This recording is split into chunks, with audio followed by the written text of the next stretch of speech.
So when you are going to study about microcontroller, we have to study first the basic of microcontroller, how this microcontroller is invented.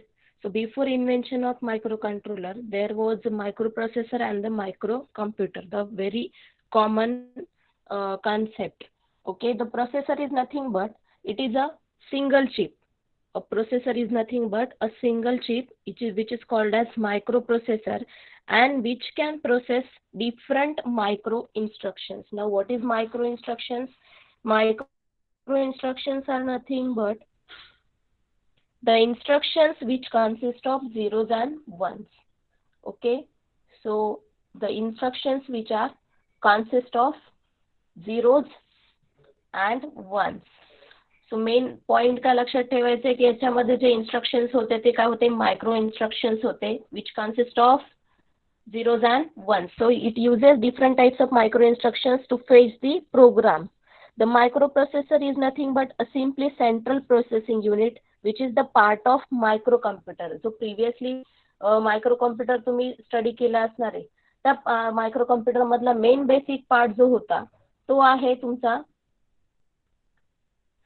microprocessor which acts as a central processing unit. Central processing म्हणजे काय की पूर्ण त्याची जी system आहे ती त्या म्हणजे मायक्रोकॉम्प्युटरचं जे वर्क होतं ते कम्प्लिटली डिपेंड होतं पूर्णपणे मायक्रो प्रोसेसरवर. Okay, so heart of that system microcomputer is nothing but the central processing unit, and the central processing unit in the microcomputer was the microprocessor. So thus the main component, it has every main component has its own control unit. Okay, so इथे तुम्हाला block diagram मध्ये दिसतंय काय दिसतंय की इथे completely त्याचं स्वतःचं काय अरिथमॅटिक लॉजिकल युनिट आहे, त्याचं कंट्रोल युनिट आहे, त्याचं रजिस्टर और अरे आहे. Register is nothing but it is the area or the address location where we can store the data bits. Okay, तुम्ही जो काही इन्स्ट्रक्शन्स देणार आहे ते कुठे स्टोर होतात, टेम्पररी रजिस्टर मध्ये स्टोर होत असतात. से ही जी मेथड आहे त्या प्रत्येक जो कुठलाही कंट्रोल युनिट जेव्हा असतो किंवा सेंट्रल प्रोसेसिंग युनिट असतं किंवा मेन युनिट असतं तेव्हा त्याचा स्वतःचा त्याला एक कंट्रोल युनिट असतो, त्याचं स्वतःचं त्याला अरिथमॅटिक लॉजिकल युनिट असतं आणि प्लस त्याला स्वतःचं एक टेम्पररी लोकेशन असं मेमरी लोकेशन असतो. So in addition to this features, the microprocessor also has some additional features. Additional features काय काय असणार आहे, आता जे त्यांनी दिलेलं आहे इथे register are temporary. Also it has one storing program. ठीक आहे, तो प्रोग्राम कसा स्टोर करणार with the help of memory unit. पण याच्यामध्ये प्रॉब्लेम काय की एक्सटर्नली तुम्हाला इनपुट आउटपुट डिव्हाइसेस आणि मेमरी काय करावं लागायची, कनेक्ट करावी लागायची. त्यामुळे ही एक चिप आहे मायक्रोप्रोसेसरची. मायक्रोप्रोसेसरला एक्सटर्नली तुम्हाला इनपुट डिव्हाइस आणि आउटपुट डिव्हाइस काय करावे लागतात, इंटरफेस करावे लागतात, प्लस मेमरी पण काय करावी लागते, एक्सटर्नली ऍड करावी लागते. जेव्हा तुम्ही ऍड करतात हा कम्प्लीट तुमचा as an microcomputer form होतो आणि त्यावेळेस तुम्ही इथे मेमरी युनिटमध्ये तुमचे रॉम असतं, पी रॉम असतं, EP ROM. ROM means read only memory, P ROM म्हणजे programmable only memory, P ROM म्हणजे programmable ROM memory, EEP ROM. EEP ROM म्हणजे काय, EEP ROM electrically erasable programmable read only memory. So या वेगळ्या techniques तुम्ही use करू शकता with the help of this external memory unit. Also it has some input and output device for the communication purpose. Also input output ports for the communication purpose. जेव्हा तुम्ही input output device करता त्यावेळेस त्याला interface करावं लागतं. इंटरफेसिंगसाठी internally मायक्रोप्रोसेसरकडे काही ports available असतात. ठीक आहे, सो हा जो मायक्रोप्रोसेसर आहे हा मायक्रोप्रोसेसर ऍक्च्युली कुठे यूज होतोय. सो इनिशियली जेव्हा मायक्रोप्रोसेसर हा जनरली यूज होतो तुमच्या डेस्कटॉप पब्लिक याच्यामध्ये, डेस्कटॉप जे आहे पब्लिशिंग मेथड जे असते त्याच्यामध्ये, प्लस इंडस्ट्रियल ऍप्लिकेशन जर आपण कन्सिडर केलं तर power plant control system, power plant मध्ये तुम्हाला ऍज अ कंट्रोलर म्हणून तो यूज करता येतो. प्लस मेजरिंग इन्स्ट्रुमेंट मध्ये जर विचार केला तर मल्टीमीटर मध्ये पण यूज होतो. प्लस वॉशिंग मशीन, आताचे जे रिसेंट वॉशिंग मशीन्स आले ते ऑटो कंट्रोल आहे. सो बेसिकली ऑटोमेशन इंडस्ट्री हा एक द बेस्ट पार्ट आहे जिथे तुम्हाला मायक्रो कंट्रोलर मायक्रो प्रोसेसरचा यूज करावा लागतो. मेडिकल इक्विपमेंट मध्ये ब्लड प्रेशर मॉनिटर म्हणून यूज होतो. प्लस डिफेन्स इक्विपमेंट मध्ये लाईट कॉम्बॅट एअरक्राफ्ट म्हणून यूज होतो. ठीक आहे, सो हे वेगळे जे ऍप्लिकेशन्स आहेत हे मायक्रो प्रोसेसरचे आहेत. बट आपण जर विचार केला की जेव्हा मायक्रो प्रोसेसर नव्हता तोपर्यंत काय होतं, आता सध्या आपलं सगळं ऑटोमेशन झालेलं आहे, मायक्रो प्रोग्रामिंग थ्रू तुम्ही काम करताय, पण त्याच्या आधी काय होतं, तर त्याच्या आधी तुम्ही जे प्रिव्हियस सेमिस्टरला वेगळे वेगळे लॉजिक गेट स्टडी केले, फ्लिप फ्लॉप स्टडी केले, तर त्याचं ते काय केलं जायचं, डिझाईन केलं जायचं, त्याला प्रोग्रामिंग केली जायची, म्हणजे त्याला एक लॉजिक डेव्हलप केलं जायचं आणि त्याच्यापासून सर्किटरी डिझाईन केली जायची आणि तुम्ही ते ऑटोमेशन मध्ये किंवा वॉशिंग मशीन मध्ये किंवा ब्लड प्रेशर मॉनिटर मध्ये यूज करायचे. पण त्या होता की जेवढे तुम्ही number of flip flops logic gates use करणार तेवढी त्याची कॉस्ट काय व्हायची, इन्क्रीज व्हायची, प्लस त्याचं हार्डवेअर जे आहे डिझाईन ते आहे आली चीप आली, ज्या चीपवर तुम्ही प्रोग्राम करू शकता आणि तुमची झाली छोटी झाली, शिवाय तुमचं जे डेव्हलपिंग आहे लॉजिक डेव्हलप करणं ते पण काय झालं, इझी झालं. सो हे मायक्रो प्रोसेसर झाला. आता हा मायक्रो प्रोसेसर वर्क होताना त्याचे काही सिक्वेन्स आहे. सिक्वेन्स म्हणजे काय की प्रोग्रामिंग तुम्ही कशी करता, पहिले तो काय करतो, कोड काय करतो, फेच करतो. फेचिंग म्हणजे काय की कॅप्चर करणे, ठीक आहे. नंतर तो त्या प्रोग्रामिंगला डिकोड करणे, डिकोड करतोय म्हणजे कुठल्या तरी लँग्वेजमध्ये त्याला जी कम्पॅटेबल लँग्वेज आहे त्या लँग्वेजमध्ये कन्वर्ट करणार, ती अंडरस्टँड करून तिला काय करणार, एक्झिक्यूट करणार. हे सगळं करण्याच्या आधी तुम्ही जे इन्स्ट्रक्शन्स त्याला दिलेले असतात मायक्रो प्रोसेसरला, ते आधी तो सिक्वेन्शियली अरेंज करणार, अरेंज केल्यानंतर कोड काय करणार, फेच करणार, ठीक आहे. सो तो कोड काय करणार, fetch, after that code and execution. So ह्या ज्या आहेत ह्या सगळ्या इन्स्ट्रक्शन केल्या जातात विथ ऑफ मायक्रो प्रोसेसर, ठीक आहे. त्यानंतर मग इन्स्ट्रक्शन म्हणजे काय की एवढी ती त्यावेळेस रिपीट करायची, ती प्रोग्राम फायनल झाल्यानंतर तो एक्झिक्युशन स्टॉप होऊन दिली की तो त्याचा प्रोग्राम करतो. आणि यामध्ये जे तुम्हाला प्रोग्रामिंग करायचे असतात म्हणजे कंट्रोलिंग असेल किंवा द्यायचं असेल, इनपुट आउटपुट द्यायचं असेल, जसं वॉशिंग मशीनचं एक्झाम्पल घेतलं तर तुम्हाला काय द्यावं लागतं, तिथे वॉटरचं इंटेक किती असणार आहे, त्यानंतर टायमर किती सेट करायचा आहे की किती वेळ तुमचं ते मशीन फिरलं पाहिजे, त्यानंतर ड्रायरचं किती टायमर असणार आहे. ह्या सगळ्या ज्या गोष्टी आताच्या ज्या ऑटोमॅटिक वॉशिंग मशीनमध्ये येतात, की एकदा टायमर लावून दिला की त्याचं काम ते सुरू करतं, तेवढ्या वेळापुरतं तो त्याचं वर्किंग काम करतं, क्लिनिंगचं काम करतं, ड्रायिंगचं काम करतं. ह्या सगळ्या जे आहेत ते परफॉर्म केले जातात with the help of arithmetic logical unit. ALU जो आहे तो मायक्रो प्रोसेसर मधला, तो या सगळ्या परफॉर्म करतो फंक्शन्स, म्हणजे जेवढे कॉम्प्युटिंग आहे, कॅल्क्युलेटिव्ह फंक्शन्स आहेत. आपल्या भाषेमध्ये समजून घ्यायचं असलं तर म्हणजे काय की addition, subtraction, division, multiplication or any logical operations, all type of operations are performed with the help of arithmetic and logical unit. Clear? ठीक आहे. सो अजून याच्यामध्ये काही टर्म्स आपल्याला यूज करावे लागायचे मायक्रो प्रोसेसर टर्म्स काय असते, पहिले इन्स्ट्रक्शन जे तुम्ही इन्स्ट्रक्शन कमांड तो करायचा सिक्वेन्शियली करून घ्यायचा, तो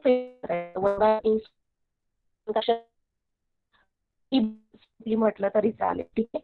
तर स्विच केल्यानंतर नंतर लागायचं तुम्हाला एक्सटर्नली आता जो काही आहे ऑपरेटिंग क्लॉक द्यावी लागते. ते गोष्टी सांगितलं की मी सांगितलं की लॉजिकल डेव्हलप केले आणि कन्वर्ट केलं एक मायक्रो चिप मध्ये, तरी एक तुम्हाला काय द्यावे लागते, clock. So that should be in पाहिजे पॉइंट आहे जो तुम्हाला file operating micro we have to consider. Then त्याची जी वर्ड लेंथ असली पाहिजे it should be okay. Word length किती असते, हे महत्वाचं म्हणजे तुला मॅम तुमचा आवाज अटकतोय. Word length of your. बरं, आवाज येतो आता क्लिअर? हो मॅम. ठीक आहे. 8 बिट जो आहे तो तुम्ही ॲट अ टाइम त्याला वर्ड लेंथ म्हणजे आपली जी लेंथ जी आहे इन्स्ट्रक्शन्सची किंवा कमांडची जी आहे, डेटा तुम्हाला प्रिंट करायचा आहे की टायमर इज नाव on whatever it may be the name of program, हे जे काय हा लेंथ किती असला पाहिजे, 8 बिट मायक्रो प्रोसेसरचा असला पाहिजे, ठीक आहे. 8 बिट डेटा रेट असला पाहिजे. त्यानंतर तो व्हेरी पण करता येतो up to 64 bit depending upon the type of microcomputer. म्हणजे हा मायक्रो प्रोसेसर कुठल्या चिपमध्ये कुठल्या कम्प्युटरमध्ये तुम्ही इन्स्टॉल करताय, depending on that type of micro computer you can very the length of code word. ठीक आहे. देन डेटा टाइप्स म्हणजे काय की कोडिंग कोणत्या कोणत्या फॉर्मॅटमध्ये असणार आहे. तर डेटा टाइप फॉर्मॅट काय असणार आहे तुमचा, आयदर तुम्ही बायनरी यूज करू शकता मायक्रो प्रोसेसरसाठी, आयदर BCD किंवा ASCII कोड यूज करू शकता. आणि sign and unsign number. Sign and unsign म्हणजे काय की साइन म्हणजे पॉझिटिव्ह निगेटिव्ह साइन, अनसाइन म्हणजे काय की नॉर्मल डिजिट्स, हे पण तुम्ही काय करू शकता यूज करू शकतात. सो आता ओव्हरऑल हा मायक्रो प्रोसेसरचा बेनिफिट काय, ॲडव्हान्टेज काय, that it is cost effective. महत्त्वाचा पॉईंट आहे that it is cost effective. कारण का previously we had design the logic with the help of logic circuit like logic gates and the flip flop, but at that time the cost goes on increasing and circuit complexity also goes on increasing, overall power requirement also goes on increasing. So to avoid that we use microprocessor which is implemented on a single chip and it is cost effective. Then size get reduced naturally. Simple chip आली असल्यामुळे ती काय झाली, त्याची size काय झाली, reduce झाली. Low power consumption, मी आता सांगितलं की लॉजिकल गेट जेवढे तुम्ही कंपोनंट्स यूज करणार तेवढे तुमची कॉम्प्लेक्सिटी इन्क्रीज झाली की नॅचरली तुमचा पॉवर जी आहे ओव्हरऑल रिक्वायरमेंट ती पण काय होणार आहे, इन्क्रीज होणार आहे. प्लस याच्यामध्ये आता तुम्हाला इथे काय झालंय, लो पॉवर कन्झम्पशन मिळालेलं आहे. Because generally for the manufacturing of microprocessor we used metal oxide semiconductor technology. Metal oxide semiconductor technology म्हणजे काय की सिम्पली जसे इंटिग्रेटेड आयसी मॅन्युफॅक्चर होतात ना, डिझाईन होतात की त्याचं एक सर्किट प्रिंट होतं, केल्यानंतर त्याला ऑक्सिडेशन कन्सेप्ट केली जाते आणि ती सर्किट पूर्ण माउंट केलं जातं त्याच्यावर. तर ती metal oxide semiconductor technology same in the microprocessor used. Reliability rate, failure rate of an IC microprocessor is very low, hence it's in reliable format. ठीक आहे. मायक्रोप्रोसेसरच्या पुढची कन्सेप्ट मी आता जे सांगितलं which is nothing but the micro computer. Diagram share करते.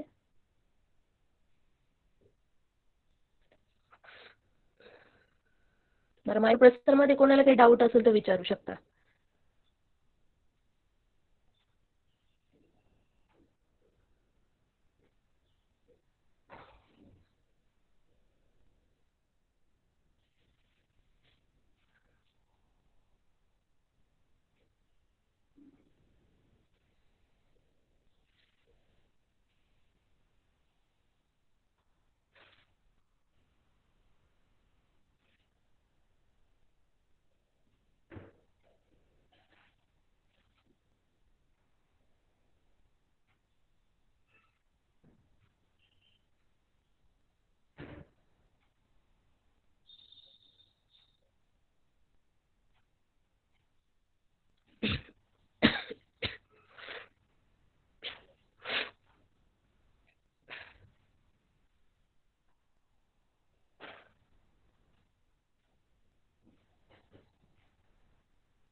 Somehow diagram दिसत असेल तुम्हाला थोडीफार क्लिअर.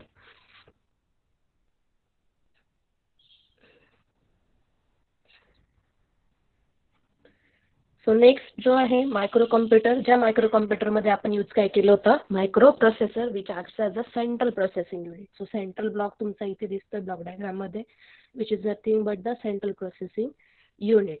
ठीक आहे. सो मेन प्रोसेसिंग युनिट और the central processing unit which is nothing but the microprocessor which is a single chip.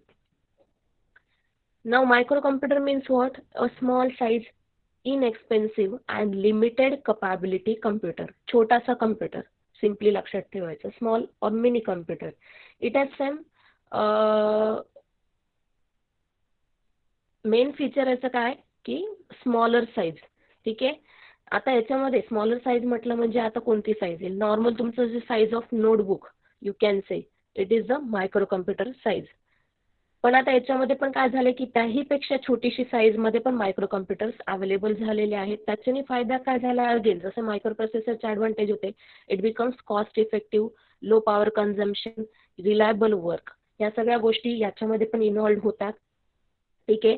So their internal operation and instructions were very much limited and restricted. आता याच्यामध्ये problem काय होता की initially जो होता perform करताना function same जसं micro प्रोसेसरला तुम्हाला external input output device connect करावे लागायचे, तसंच इथे पण काय जेव्हा तुम्ही हा पूर्ण सर्किटरी कनेक्ट करतात जो काही डिव्हाइस फॉर्म होतो त्याला म्हणतो आपण मायक्रो कॉम्प्युटर. ठीक आहे. सो मायक्रो कॉम्प्युटरमध्ये काय की it is a relatively inexpensive computer which having the microprocessor as its central processing unit and it includes single printed circuit board. म्हणजे एका सिंगल चिपवर तुम्ही काय केलेले सिंगल बोर्डवर हा microprocessor memory input output devices पूर्ण सगळे काय केले इम्प्लिमेंट केले. म्हणजे सिम्पली काय म्हणू आपण त्याला एम्बेडेड केले. ठीक आहे. एकत्र केले वेगळे वेगळे डिव्हाइस तुम्ही जे मायक्रोप्रोसेसरला इंटरफेसिंग केलेलं होतं त्या सगळ्या ज्या इंटरफेसिंग डिव्हाइसेस जेव्हा तुम्ही एका सिंगल पीसीबीवर आणतात त्याला म्हणतो आपण मायक्रो कॉम्प्युटर. सो हे पॉवरफुल मायक्रो कॉम्प्युटर्स आधी इनिशियली जे आहेत 1970 आणि 1980s मध्ये डिझाईन झाले होते. त्यानंतर पुढे जो पार्ट आला की याच्यामध्ये परत थोडीफार साईज इन्क्रीज करण्यात आली डिपेंडिंग अपॉन द ऑपरेशन जे आता आपण जे लॅपटॉप्स किंवा आपले पर्सनल कॉम्प्युटर डेस्कटॉप जे यूज करतोय ते रिसेंट नंतर डिझाईन होत गेले. सो त्याच्यामध्ये काही ठिकाणी अजूनही प्रेझेंट डे मध्ये सुद्धा मेनफ्रेम ही जी सिस्टीम आहे कन्सेप्ट तुम्ही ऐकली असेल तर मेनफ्रेम मध्ये आपल्याला मायक्रो कॉम्प्युटर हा यूज होतो. मध्ये मध्ये म्हणजे जेव्हा आम्ही पास आउट झालो होतो त्या केसमध्ये तिथे मेनफ्रेमचा कोर्स सेपरेटली आम्हाला करावा लागायचा. तो मेनफ्रेमचा त्यावेळेस खूप डिमांड होती. म्हणजे IBM सारख्या ज्या कंपन्या होतात तिथे ते मेनफ्रेमची कन्सेप्ट यूज केली जायची. सो ती अजूनही काही वेळेस यूज केली जाते डिपेंडिंग अपॉन द नीड. ठीक आहे. सो मायक्रो कॉम्प्युटर्स म्हणजे काय की त्यांच्यामध्ये वेगळे वेगळे परत सेम जसं मायक्रो प्रोसेसर परफॉर्म करतो की फंक्शन्स जे आहे तुम्हाला जे रिक्वायर्ड आहे आणि ॲप्लिकेशन्स पण सेम जसे तुमचे सिम्पल तुमचा जो कम्प्युटर म्हणून वर्क करतो म्हणजे तुम्ही डेटा काय करू शकता तिथे सेव्ह करू शकतात with the help of primary and secondary memory. तुम्ही त्याला डेटा ॲज अ इनपुट म्हणून देऊ शकता थ्रू इनपुट डिव्हाइसेस. आउटपुट डिव्हाइसेसला तुम्हाला काय जो रिझल्ट मिळतोय तो तुम्ही डिस्प्ले करू शकतात. पुढे तुम्हाला याला एक्सटर्नल जर कनेक्टिव्हिटी करायची असेल तर तुम्ही प्रिंटर कनेक्ट करू शकतात. अशा वेगवेगळ्या सिस्टीम आहेत. सो याचे ॲडव्हान्टेजेस काय येणार आहे. सो ॲडव्हान्टेजेस म्हणजे काय येतील याच्यामध्ये पहिला मी सांगितला कॉस्ट इफेक्टिव्ह आहे. या व्यतिरिक्त अजून काय येणार आहे की साईज काय झाली याची रिड्यूस झाली कम्पेअर टू जे लॉजिक आपण डिझाईन करायचो प्रिव्हियसली फ्लिप फ्लॉप आणि लॉजिक गेटचा यूज करून तर ते काय झाले कमी झालेले आहेत. सर्किटरी काय झाली कमी झाली, कॉम्प्लेक्सिटी काय झाली कमी झाली. अजून काय सांगता येणार आहे याच्यामध्ये ओव्हरऑल पॉवर कन्झम्पशन काय झालं रिड्यूस्ड झालं. ठीक आहे. Also it saves the time saving method झालेली आहे कारण का इझिली तुमचे जे कॉम्प्लिकेटेड कॅल्क्युलेशन्स आहेत ते इझिली परफॉर्म होतात with the help of with very few time आणि within very less time with good accuracy. So also it useful for multitasking purpose. मल्टीटास्किंगमध्ये म्हणजे multiple operations it can perform. ठीक आहे. For example single machine जर perform करायचं झालं तर तो printing scanning different types of documents हे ॲट अ टाइम तो करू शकतो. हे मायक्रो कम्प्युटर मी तुम्हाला सांगितलं एक्सटर्नल तुम्ही काय करू शकतात त्याला कनेक्ट करू शकतात प्रिंटर आणि स्कॅनर. सो प्रिंटिंग स्कॅनिंग हे पण काय केले जायचे परफॉर्म केले जायचे with the help of micro computer. Also micro कम्प्युटरचा अजून एक बेनिफिट काय की सॉफ्टवेअर आणि छोटे छोटे ॲप्स जे आहेत ते डेव्हलप करायला तुम्ही मायक्रो कम्प्युटरचा यूज करू शकतात. प्लस तुमच्याकडे म्हणजे इंटरनेट फॅसिलिटी इंटरनेट सुद्धा तुम्ही कनेक्ट करू शकता त्यामुळे तुम्ही नेटवर्किंगमध्ये पण ऑन असतात. तुम्हाला नवीन नवीन जे सिस्टीम्स आहेत रेकॉर्ड्स आहेत ते अपडेट होतात. प्लस ही जी आहे सिस्टीम छोटी असल्यामुळे it is easy to assemble and replace the all parts of hardware parts of microcomputer. म्हणजे ते इझी रिप्लेसिंग आहे त्यामुळे तुम्ही काही पार्ट खराब जरी झाला तर तो इझिली रिप्लेसेबल करू शकतात. हा एक ॲडव्हान्टेज आहे.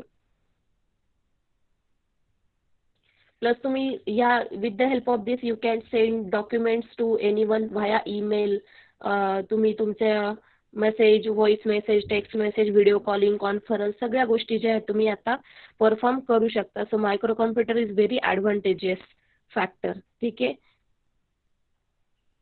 नेक्स्ट पार्ट जो आलाय आता आपल्याला ऍक्च्युअल जो स्टडी करायचा आहे, it is nothing but the micro controller, जो सिलेबस मध्ये आहे. तुम्हाला तो स्टडी करायचा आहे. डायग्राम शेअर करते 2 मिनिटात.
डायग्राम दिसते ना clear?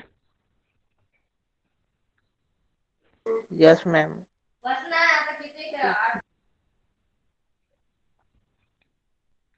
So basic of micro controller. आता आपण हे जे आज सगळं स्टडी करतोय, पहिले मायक्रो प्रोसेसर, मायक्रो कॉम्प्युटर आणि मायक्रो कंट्रोलर सगळ्यांचे बेसिक स्टडी करतोय. मग नंतर आपल्या ऍक्च्युअल सिलेबसकडे जाऊ. सो इंट्रोडक्शन मध्ये पहिलं काय, what is mean by microcontroller. नाव microcontroller is nothing but it is very similar to micro processor. तुम्हाला सिमिलर दिसत असेल बघा, इथे सेंट्रल प्रोसेसिंग युनिट आहे, जे तुम्ही मायक्रो प्रोसेसर मध्ये पण बघितले होते. इनपुट आउटपुट्स आहे, त्यानंतर मेमरी आहे. पण ऍडिशनल तुम्हाला काय दिसते बघा, इथे interrupt, serial communication, duck, ADC, timer, counters. म्हणजे याला काय झालेले आहेत, एक ऍडिशनल फीचर्स ऍड झालेले आहेत. So very basic difference between your micro processor and micro controller काय, की तुम्हाला मायक्रो प्रोसेसरला एक्सटर्नली इंटरफेसिंग करावं लागायचं. त्यासाठी तुम्हाला input output device externally connect करावे लागायचे. इथे काय झालं, इंटरनली त्यांनी इनपुट आउटपुट पोर्ट्स प्रोव्हाइड केलेले आहेत. जे एक्सटर्नल तिथे कनेक्टिव्हिटी, इथे ते इंटरनल आहे. प्लस मेमरी पण इंटरनली अवेलेबल आहे. हा झाला micro controller. So micro controller त्याहून काय झाला, very simple and very embedded. एका सिंगल चिपमध्ये, एका सिंगल आयसी मध्ये तुम्हाला मल्टिपल फंक्शन्स मिळत आहेत. तुम्ही इंटरफेसिंग पण करू शकता त्या आयसीचा यूज करून. तुम्ही मेमरी आहे तुम्हाला इंटरनली, तुम्ही सिरियल कम्युनिकेशन, खूप सारे ऑपरेशन्स तुम्ही काय करू शकताय, परफॉर्म करू शकताय with the help of micro controller. So actual definition of microcontroller is nothing but it is a very large scale integrated IC. Okay, means VLSI circuit IC that contains electronic components unit and logic units. Okay, plus it has memory plus input output ports and few other integrated components on a single chip. एका single चिपवर, एका single IC मध्ये तुम्हाला CPU मिळतो, तुम्हाला ROM आहे, input output device आहे, duck आहे, एडीसी आहे, रॅम आहे, क्लॉक आहे. भरपूर सारे जेवढे सगळे डिव्हाइसेस आहेत ते एका सिंगल चिप मध्ये अवेलेबल होतात. त्याच्यामुळे काय झालंय, तुमचं वर्क खूप इझी झालंय. तुम्हाला जी एक्सटर्नल सर्किटरी पाहिजे होती त्याचं इथे कुठल्याही प्रकारची गरज नाहीये. एका सिंगल चिप मध्ये तुमचे multiple operations you can perform. Hence micro controller सध्या recently compare to micro processor आपण जास्त प्रेफर केले जातात.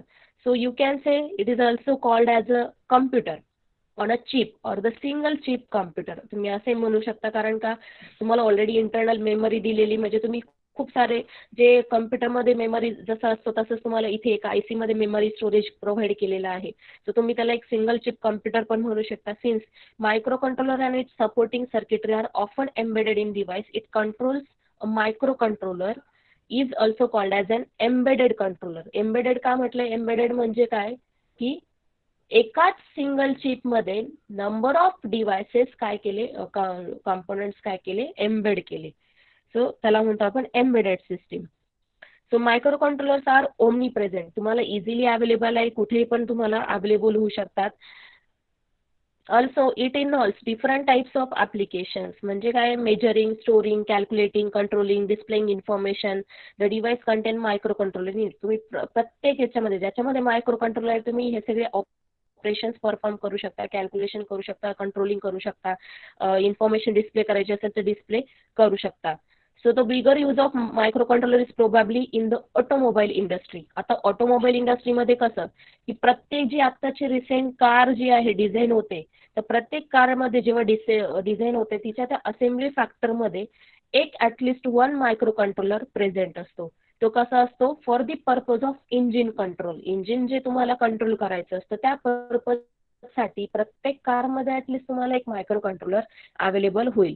ऑल्सो तुम्ही ह्या व्यतिरिक्त कन्झ्युमर इलेक्ट्रॉनिक्स. आता कन्झ्युमर इलेक्ट्रॉनिक्स म्हटलं म्हणजे काय येणार आहे की तुमचे जेवढे टीव्ही, डिजिटल कॅमेराज असतील, व्हिडिओ कॅमकॉर्डर्स असतील, CD, DVD players, washing machine etcetera जे कन्झ्युमर इलेक्ट्रॉनिक्समध्ये मोडतात त्या सगळ्या प्रत्येक ह्या डिव्हाइसेसमध्ये तुम्हाला काय असणार आहे मायक्रो कंट्रोलर अवेलेबल असणार आहे. कारण तुम्ही बघितलं असेल प्रत्येक गोष्ट डिजिटल कॅमेरामध्ये तुम्हाला तो डिस्प्ले, LED, कॅप्चरिंग, टायमर वगैरे सगळे अवेलेबल असतात. डिजिटल क्वालिटी असते. त्यानंतर CD, DVD मध्ये पण तुम्हाला त्या सगळ्या ज्या सिस्टीम्स आहेत त्या अवेलेबल असतात. सो हे सगळं मायक्रो कंट्रोलरचा पार्ट आहे. ऑल्सो हे मायक्रो कंट्रोलर तुम्ही टेस्ट आणि मेजरिंग इक्विपमेंट मध्ये सुद्धा यूज करू शकतात. म्हणजेच मल्टीमीटर्समध्ये, ऑसिलोस्कोपमध्ये, फंक्शन जनरेटरमध्ये. आताचा जो डिजिटल सिग्नल ऑसिलोस्कोप आपण इलेक्ट्रॉनिक मेजरमेंट इन्स्ट्रुमेंटेशनमध्ये स्टडी केला तर डिजिटल सिग्नल ऑसिलोस्कोपमध्ये सुद्धा एक मेमरी सिस्टीम होती जिथून तुम्ही काय करू शकता डेटा स्टोअर करू शकायचे आणि प्रिंट आउट्स काढू शकायचे. त्याला इंटरनल इनपुट आउटपुट पॉईंट्स पण होते. सो हे सगळे जे फंक्शन्स होते हे with the help of micro controller तुम्ही परफॉर्म करू शकता. ठीक आहे. सो त्याच्यानंतर तुमचा मायक्रो कंट्रोलर तुमच्या कम्प्युटरमध्ये पण फाइंड आउट होतो किंवा प्रिंटर्समध्ये, मोडेम्समध्ये, कीबोर्ड्समध्ये प्रत्येक ठिकाणी तुमचा मायक्रो कंट्रोलर अवेलेबल आहे. सो मायक्रो कंट्रोलरमध्ये तुम्हाला आता ब्लॉक डायग्राम ॲक्च्युअल आता ही तुमचा मेन सिलेबसचा पार्ट झाला की explain the block diagram of micro controller. तुम्हाला इथे डायग्राममध्ये दिसतंय मायक्रो कंट्रोलरची block diagram start from central processing unit. नाव सेंट्रल प्रोसेसिंग युनिट मध्ये काय आहे? Central processing unit is the brain of your microcontroller. It consists of one arithmetic logical unit which is used to perform different operations like arithmetic and logical operations. And also it contains one control unit. ठीक आहे. मी मागाशी सांगितलं जेव्हा कुठल्याही सिस्टीमचा main unit त्या main युनिटमध्ये स्वतः त्याला ALU असतो त्याचा स्वतःचा एक कंट्रोल युनिट असतो. हे नेहमी लक्षात ठेवायचं. ठीक आहे. Decodes and execute to perform arithmetic, logical and data transfer operations. हे common processor facing execution. हे common कुठलाही program execution. Then पुढे to memory. Memory is nothing but two types of memory. Programmable memory. Program memory is nothing but the instructions to be executed by the CPU. म्हणजे CPU कडनं जे instructions execute होत आहेत त्याचे आहे तो आहे programmable memory. And data memory म्हणजे काय येणार आहे की which use to require to store the data in temporary format for the execution purpose. म्हणजे काही जे पॉईंट्स असतात किंवा जे इन्स्ट्रक्शन्स असतात ते फ्युचरमध्ये तुम्हाला एक्झिक्यूट करायचे असतात तर ते टेम्पररी स्टोर केले जातात. सो रँडम ॲक्सेस मेमरीमध्ये काय होतं टेम्पररी स्टोरेज होतं, रीड ओनली मेमरीमध्ये परमनंट स्टोरेज होतं. ठीक आहे. सो प्रोग्राम मेमरी कोण यूज करतं? ROM, read only memory. ठीक आहे. आणि डेटा मेमरी म्हणजे काय तुमचा रँडम ॲक्सेस मेमरी येणार आहे. ठीक आहे. त्यानंतर इनपुट आउटपुट पोर्ट्स दिसतात तुम्हाला इथे. इनपुट आउटपुट पोर्ट्समध्ये काय the interface for the micro controller to the external world is provided by input output. So input device कोणते आहे असतील, कीपॅड्स असतील किंवा which provides the information from the user to the CPU for the binary data in the form of binary data. मी सांगितलं मग अशी की प्रत्येक गोष्ट काय 1010च्या कोडिंग फॉर्मॅटमध्ये प्रोग्रामिंग केली जाते. सो ती कन्व्हर्जन आहे. स्विचेस म्हणजे एखादी कीपॅडवरचा की जरी प्रेस केला तर त्याचा डेटा ॲज अ लॉजिक 1 और लॉजिक 0 म्हणून तो पुढे फॉरवर्ड केला जातो जो CPU ला untimable असतो. Then upon receiving the data, CPU executes these instructions. ठीक आहे. सो सीपीयू काय करणार आहे, त्याला जी बायनरी कोड मिळाला आहे तो काय करणार, त्याला एक्झिक्यूट करणार. As per that it will perform. मी समजा के प्रेस केला कीबोर्डवरचा तर के टाईप झाला पाहिजे. सो हा झाला तुमचा आउटपुट. सो आउटपुट कोणताही असू शकतं, एक तर डिस्प्ले, जे मला के प्रेस केल्यानंतर डिस्प्लेवर मला के दिसतोय, किंवा एलईडी मध्ये जे इंडिकेशन्स असतील, किंवा प्रिंटरमध्ये प्रिंटिंग द डेटा. ठीक आहे. सो हे इनपुट आउटपुट पोर्टचं काम आहे. After that you can observe the internally between your memory and input output ports and other devices there is a bus. Buses are available. Bus चं काम काय, simply another important component of microcontroller but rarely discussed in the system bus. म्हणजे काय, a system bus is a group of connecting wires that connect the CPU with other peripherals like memory, input output ports and the supporting component. ठीक आहे. Ma'am तो वेगळ्या कनेक्शनचं काम कोण करतंय, बस करते. ठीक आहे. त्यानंतर टायमर्स अँड काउंटर्स. टायमर्स अँड काउंटर्स मध्ये काय आहे, टायमर्स अँड काउंटर्स मध्ये मायक्रोकंट्रोलर्स मध्ये provide the operation for time delay. म्हणजे तुम्हाला एखाद्या गोष्टीला टाइम द्यायचा असेल, काउंटिंग करायचं असेल, तर त्यावेळेस तो टायमर आणि काउंटर यूज करता. तुम्ही काउंटर असं ऍक्च्युअली स्टडी केलेले ऑलरेडी. त्यानंतर सिरियल पोर्ट दिसतंय, सिरियल कम्युनिकेशन पर्पजसाठी. So one of the important requirement of microcontroller to communicate with the other devices. म्हणजे जेव्हा तुम्ही इंटरफेसिंग करताय पेरिफेरल्सला, दुसऱ्या डिव्हाइसला इंटरफेस करताय, ते इंटरफेसिंग मध्ये तुम्हाला सिरियल कम्युनिकेशन यूज होतं. त्यानंतर इंटरप्ट्स आहेत, वेगळे वेगळे टाईपचे इंटरप्ट्स असतात. म्हणजे काय की handling mechanism can be interrupts may be your external, internal, okay, किंवा हार्डवेअर रिलेटेड और सॉफ्टवेअर रिलेटेड. आता इंटरप्ट्स काय ते पुढे तुम्हाला नक्कीच डिटेल्समध्ये स्टडी करायला मिळेल. एडीसी तुम्हाला व्हेरी वेल नोन, डॅक पण नोन आहे. ॲडव्हान्टेजेस मी ऑलरेडी सांगितले मायक्रोकंट्रोलरचे, की एकाच सिस्टीममध्ये तुम्ही मल्टिपल ऑपरेशन्स परफॉर्म करू शकता. एकाच याच्यामध्ये तुम्हाला सिंगल चिपमध्ये मेमरी, इनपुट आउटपुट पोर्ट सगळे जे आहे ते एका चिपमध्ये अवेलेबल होत आहेत. तो वेगळे वेगळे ऑपरेशन्स परफॉर्म करू शकतो. सो हे त्याचे काय झालेले आहेत ॲडव्हान्टेजेस आहेत. ॲप्लिकेशन्स मी ऑलरेडी सांगितले तुम्हाला, डिफरंट टाईप्सचे मशीनमध्ये, कार्समध्ये, कन्झ्युमर इलेक्ट्रॉनिक्समध्ये, त्यानंतर मेजरिंग इन्स्ट्रुमेंट्समध्ये. ठीक आहे. सो आजच्या लेक्चर पुरतं एवढं सफिशियंट आहे. कोणाला काही डाऊट असेल तर विचारू शकता. Any doubt?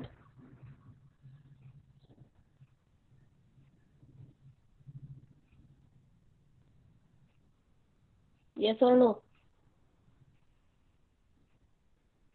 No ma'am. ठीक आहे.